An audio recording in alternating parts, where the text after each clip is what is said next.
ძლიერმა ქარმა ყველაზე მეტად ბაგრატიონის ქუჩაზე მდებარე სამაცივრე მეურნეობის მეპატრონე დააზარალა.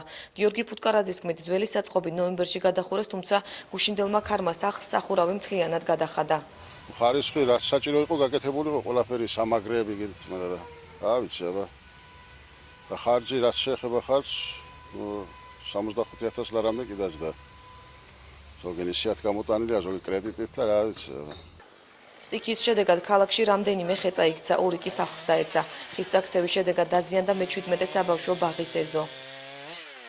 ხარისხის შედეგად დაინგრა საბავშვო ბაღში ფანჩატური, სათამაშო, დაზიანებულია გაზის მილი, დილისთვის შევატყობინეთ საბავშვო ბაღების გაერთიანებას და ეხლა გამოუშვეს სახანძრო სამაშველო სამსახური. ხეები წააქცია ქალაქში, მრავალ ადგილას, 7-8 ადგილას ვიყავით ალბათ გასული.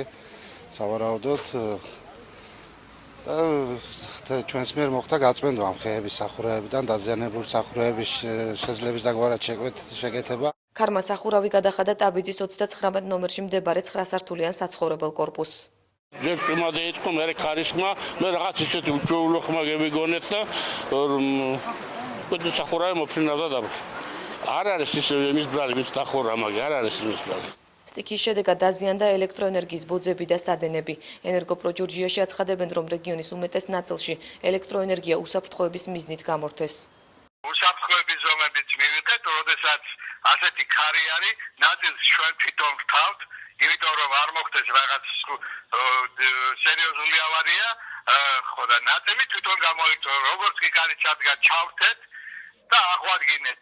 ბათუმის საგანგებო სიტუაციების მართვის სააგენტოს ინფორმაციით, ამ დროისათვის წაქცეული ხეებისგან ტერიტორიები უკვე გაწმენდილია. მამუკა თურმაიძის თქმით, ღამით ყველაზე ხშირი შემთხვევა კერძო და მაღლივი კორპუსების სახურავების მოშლა იყო. სტიქია და დაფიქსირდა გონიო, აეროპორტი, ხელვაჩაური, ურეხი, ახალშენი და ქობულეთი.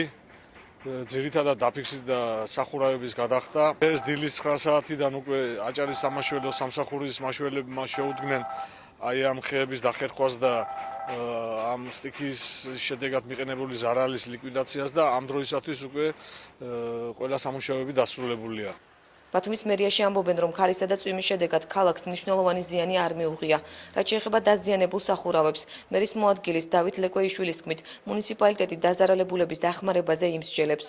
ძირითადად მოხდა კერძო სახლებზე, რომლებიც დიდი ხნის აშენებულია და ერთი სახლი არის ჯერ კიდევ ექსპლუატაციაში მიუღებელი მესხეთის ქუჩაზე სამსართულიანი სახლი, რომელსაც სახურავი გადააწვა. მშენებელი არის პასუხისმგებელი, მაგრამ დახმარებას უწევს მერია ყველას მიუხედავად თავის. ჩვენ უწევთ დახმარებას მოსახლეობას, ნაწილობრივ ზიანის ანაზღაურებასთან დაკავშირებით. სტიქიის შედეგად მიყენებული ზარალის შეჯამებას ქალაქის მუნიციპალიტეტში ორ შაბათს ან სამ შაბათს გეგმავენ.